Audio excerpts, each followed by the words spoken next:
LaRoy, Texas is a comedy, drama, crime thriller film, notorious for having 100% on Rotten Tomatoes. Probably one of the hardest scores to get because there's always that one small town critic that's like, oh, I didn't like the film, I'm going to give it a rotten score. And then your film drops to 99. So that's why I wanted to watch this film. But also because it's like a crime thriller film written and directed by a person, probably Shane Atkinson, never heard of him, probably one of his first, or is his first movie.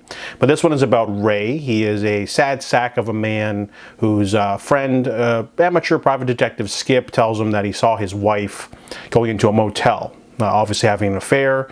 So he gets depressed and buys a gun and goes to take his own life in a parking lot. However, a man shows up in his car and hands him a sack of money and says the job needs to be done tomorrow, and then promptly leaves.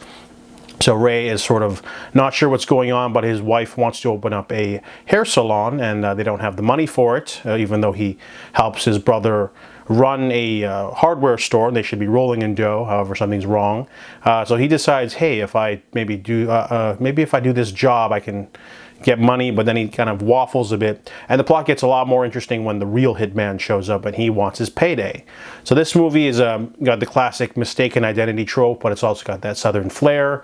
I felt there wasn't enough southern flair. There should have been more guns. You know, Texas has a stereotype of everyone running around packing, and this movie, you know, has some, but not quite enough. I'm expecting most people to have a gun, but there wasn't a lot of backstabbing in this movie. This is more of a character study film, which caught me by surprise. I thought this would be more of a crime thriller, thrill-a-minute sort of movie, but it's not. It's more of a, you know, Ray is essentially a very weak man in terms of just confrontation and things like that. Everyone seems to walk over him, so that's why he gets himself way over his head. He's not the best part of this movie, though. The best part of the movie has to be the colorful characters and world building. His best friend, or sort of best friend, Skip, is a really eccentric wannabe detective, so he dresses up as a really garish private detective in like the cowboy hat and everything. Then there's Dylan Baker's amazing turn as a villainous hitman who can, like a chameleon, he can turn on a dime to get information, but he's also very dangerous.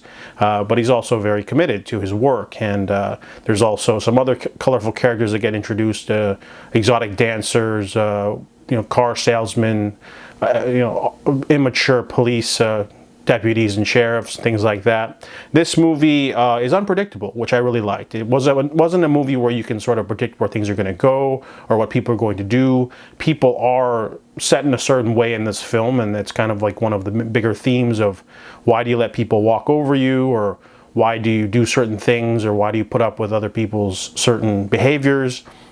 And there's a really interesting scene with Ray and his friend, and they're talking to someone, and she really hammers down the theme really well. So I like that. Also, the movie's you know, not too violent, but it's just thrilling enough in the last 30 minutes to bring it all together for a very solid debut film, if this is a debut film.